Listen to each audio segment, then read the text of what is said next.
Okay mga kamaster, so today's video meron tayong isang speaker na ni-rewind natin at tapos na natin ni-rewind yung kanyang um, kanyang coil at ito ang size. Hindi natin alam kung anong sukat yung nasa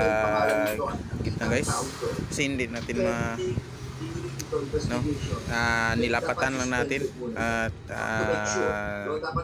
atin lang sinukat yung dito sa kanyang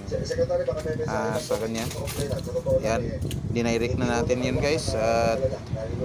hindi natin sinusukat kung ilang size yung bilog.